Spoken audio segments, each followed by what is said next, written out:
Welcome back to the Ricky Matthews Show, and I really appreciate that conversation. And it's one of the great things about being in this seat. I get to meet so many amazing people working in so many different ways to make this state such a better state to live, work, and play.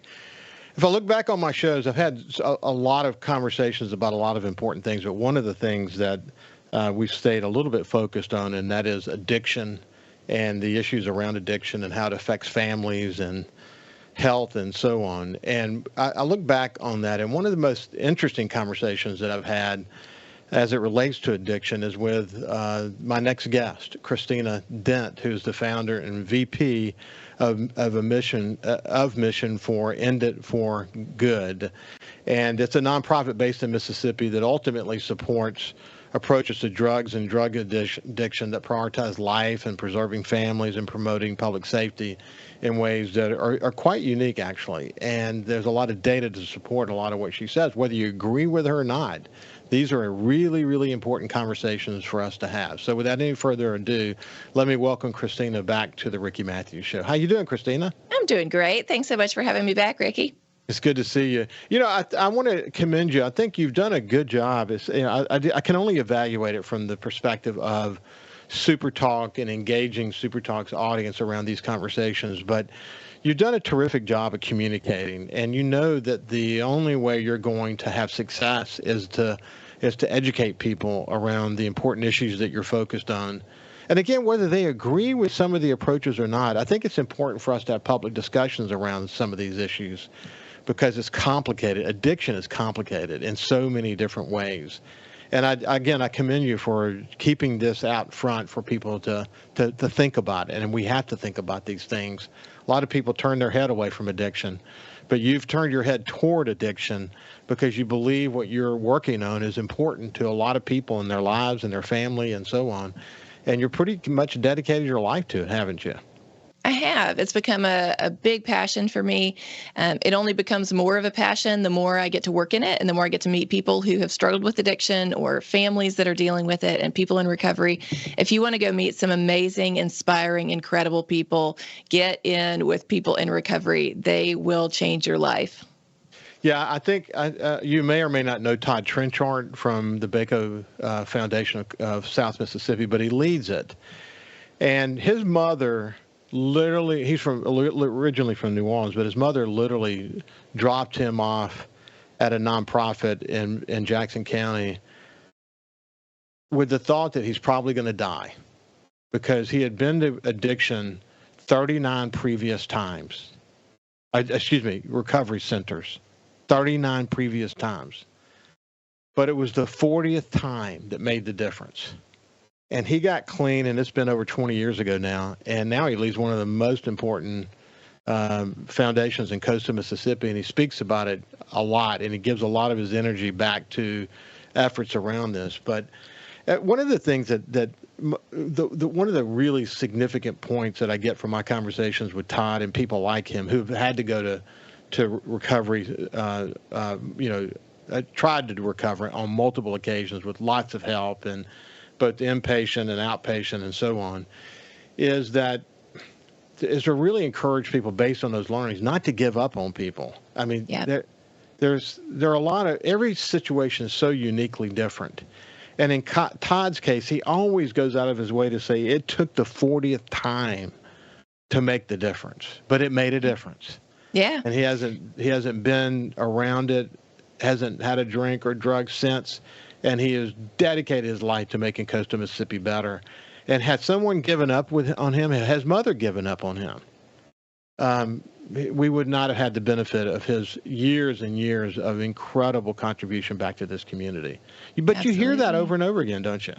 Yeah, and I think for a lot of us, we love that story afterwards. We love the Todd now, and most of us didn't know the Todd before, and we don't realize the person that we are silently or not so silently judging is the Todd from before, who has just as much potential as what he has now. And I think about that often. My youngest son, who's 10, is very aware of people who are homeless and is always asking about them. If there's somebody at a stoplight, he's talking about them and what do you think their story is? And And I love that because I think as he has heard me talk about the work that we do, he started thinking about why do people get in the situations that they're in?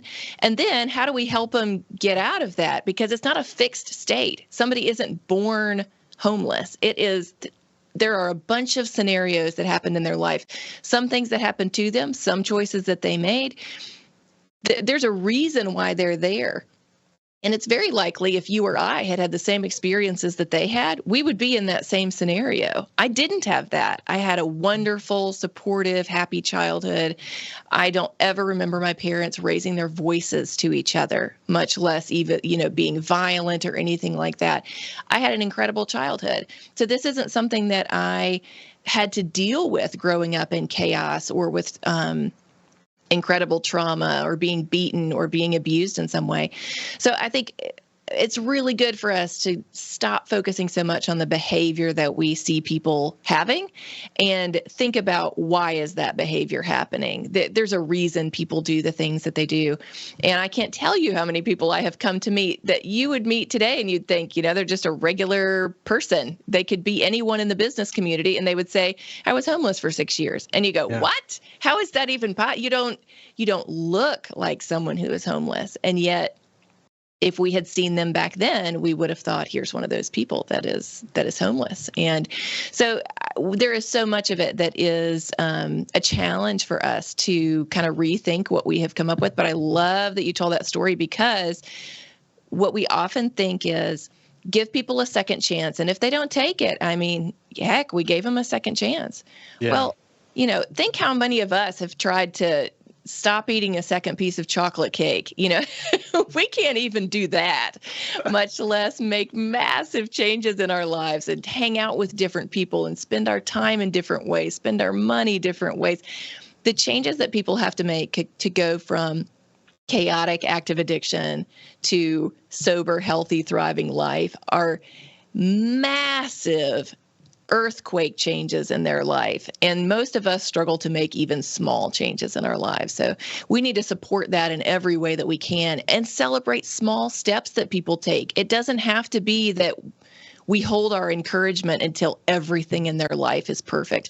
We need small steps. How can we help them stay alive? How can we help them not be sick? How can we help them take one small step today towards a healthier life? That's the kind of stair-step mentality we need to have to help people make the changes they need to make. Your childhood, you described my childhood, and if I had anything I could point out about what my parents did for me is they taught me to be independent. They taught me to think independently and to be able to sort of be responsible for myself. And they were teaching that at a very young age. And it really, I look back on it and I think, gosh, the wisdom of that. But I'm really lucky. One other point I want to share with you. When I was president publisher of the Sun Herald, before and after Katrina. After Katrina, we had a full-time psychologist who worked at the Sun Herald for 6 months, every single day for 6 months. And because our employees were, they 67 lost everything they owned, and some lost family members, and they were covering the stories of so many thousands of people who had been through such incredible trauma. But one of the things she said to me one day, she stopped me in the hall and she says, Ricky, people would be lined up outside the door to go in and talk to her. She was terrific. And she said, do you want to come in and talk to me? I said, no, I'm doing great. She said, are you sure? I said, actually I am. And we would talk in the hall and whatever. And one thing she said to me, I will never forget. It really changed how I see this subject. What she said was that on any given day, 50% of society is near the edge. It's just the reality. Some are over the edge, some are near the edge. And it takes some event in their lives to bring them over. These could be seemingly normal people that suddenly are over the edge. So it said when Katrina hit, before Katrina, only a small percentage of those people were over the edge, okay? But they were near the edge. Katrina took all 50% of them, and they're now all over the edge. And the 50% that are left, half of them are probably over the edge too. And so you just have to look at it that way. Every single situation is completely different, but it literally reshuffled the deck on what normal was from a mental health perspective. Some will go into depression, some will go into some form of dependency. It's a massive mental health issue. But isn't that an interesting way to look at it? I love that. It reminds me, yesterday I was talking with a friend that I've met because we've been working on legislative work and education around this herbal supplement kratom that is in the legislature right now. Lots of news stories. And I was talking with a woman who, her name is Sherry. She is in her 60s, lives in rural Mississippi, just about as salt of the earth Mississippi as you can get, just this wonderful lady. And she has been working, and she had been managing chronic pain her whole life. And her husband got diagnosed with Parkinson's, and her dad had a stroke within a 6-month period. And she became primary caregiver to both of them. And she started drinking some wine at night to help her get through a really stressful time. Hey, let's do this. She started drinking wine at night. When we get back on the other side, we'll pick it up from right there, because I really want to hear more about kratom and where we are as it relates to that. We'll see you on the other side. Welcome back to the Ricky Matthews Show. We're visiting today with Christina Dent, who is with an organization, the End It for Good organization. And they're taking unique approaches to drugs and addiction. And we'll continue these conversations with her. I told her that we could completely pause the conversation after the first segment together, because I think what we did is maybe plant some seeds in people's minds about how to maybe reevaluate how they see people with addiction or who are having difficulties with mental health. We'll come back to kratom because that's a hot topic right now. But before we do, you guys have recently published a new report. You've got, there's a lot of stuff happening, but you also have a book. Tell me about the book and how people can get a copy of it. So we've got some free copies for your listeners. We'll send out to the first 25 people that email us. We'll send free copies to them. You can email curious@enditforgood.com, and we'll send you out a copy. We have audiobooks, physical versions, Kindle versions. We'll send you whatever you want. But it is my story. Growing up here in Mississippi, what I grew up in a conservative Christian family and community, learning about drugs and addiction, my story being a foster parent, and what I experienced through that and learned through that, and then my learning journey of changing my mind about what I think is the best expression of my conservative Christian values related to drugs and addiction. It's not a hard sell on anything. It is primarily a story, a memoir, but it invites you into this conversation to think a little more deeply about something that impacts almost every single family in America today. I think that's the most important point you can make, that we were just trying to broaden people's perspective about this subject, and just to be part of the conversation. Don't have a closed mind, because often what you think is not at all correct. Especially on this subject. It's so complex. It's so multi-layered. Yeah. Kratom is a big issue. You were talking about kratom a minute ago. You were mentioning, telling the story, and where you left off, you were talking about started to drink a little bit too much wine, and why don't you pick it up from there? Yeah, so Sherry started drinking some wine every night. That turned into vodka, and pretty soon she was, in her own words, a full-blown alcoholic. And that lasted for about 6 years. And her husband was afraid she was getting close to stage 4 liver failure, just terrible. And her husband was afraid she was going to die. His health had improved a little bit, and so he started doing some research, and he found kratom. Now, we're not talking about the synthetic kratom that you're finding in gas stations with high-potency shots and things like that. This is pure leaf, natural kratom that comes from a tree, and he got some for her, and she said, I took it the day after Christmas in 2017, and I remember the day because suddenly my urge to drink went away, and the chronic pain that she had dealt with from scoliosis as a child was also taken away. And she's been using kratom since then, and she has been she used to take 26 different kinds of prescription medication. She's off of all of them.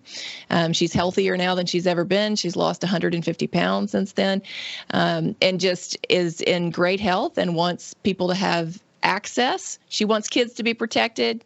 You shouldn't be getting this if you're under the age of 21, but for adults, it has true potential for health benefits. People use it to treat everything from chronic pain to it can help people end their alcohol dependence and opioid dependence, and is really interesting. So again, something that, yes, there's some harm happening from synthetic kratom, and we need it regulated. We need it not to be banned. We need it regulated so that we protect minors, and we also protect adults from high potency synthetic options. So when you have a subject like kratom, it can be that leaders overreact and don't understand the complexities of the various ranges of kratom and what's applicable and what shouldn't be. And it's hard because they have to then dive deep into it to see, are they making the right decision? It takes a lot of research and understanding, and hopefully you've done some of that. But why is it controversial in Mississippi for that reason? Yeah, I think it's controversial because there is potential for harm, especially from these synthetic high potency versions that responsible consumers don't want to be using anyway. And so we have this knee-jerk reaction to any kind of substance that we think might be harmful. We just say, oh, we should ban it. We should ban it. But what happens when we ban it is how we have gotten the fentanyl crisis that we have today, which is we take a substance, we say people shouldn't be using this, and we ban it. And then what happens is it goes to the underground market. There is no quality control. There is no age restrictions. There is no potency and purity. People are buying whatever they want, and it becomes contaminated. And how do you make the most money off of a product that you're having to smuggle? You make it really potent, and that's how we have fentanyl. So the best way to make kratom harmful is to ban it, let it move to the underground market, be contaminated with all sorts of things, and then we're going to have kratom mixed with fentanyl, which is not what we want if we actually want people to be healthier. Hey, so the interesting thing for me, I am hypersensitive to narcotics, so I can't have any narcotics. In fact, what is that hypersensitivity? It literally causes me to have seizures, and so if I have to have surgery, I've had to have it a couple of times, and I can't have any pain medicine because of that. And you know how painful a hernia surgery is, for example, without pain medicine. I didn't even know kratom was potentially an option for somebody like me. But that's just one example. Yeah. Christina, I hate to do this, but we're out of time. But here's what we're going to do. We're going to pick it up from right here in a couple of weeks, and we're going to continue this conversation because I forgot how important it is to broaden people's minds around subjects like this, and I look forward to continuing the conversation with you. Absolutely. We can talk about fentanyl, the border, how we keep people safe. There's so many facets of this. Thank you so much for having this conversation. It's I can't important. Wait to continue. Yeah, it is definitely important. This has been my friend Christina Dent, and thank you so much. Listen, have a great day, and we'll see you tomorrow.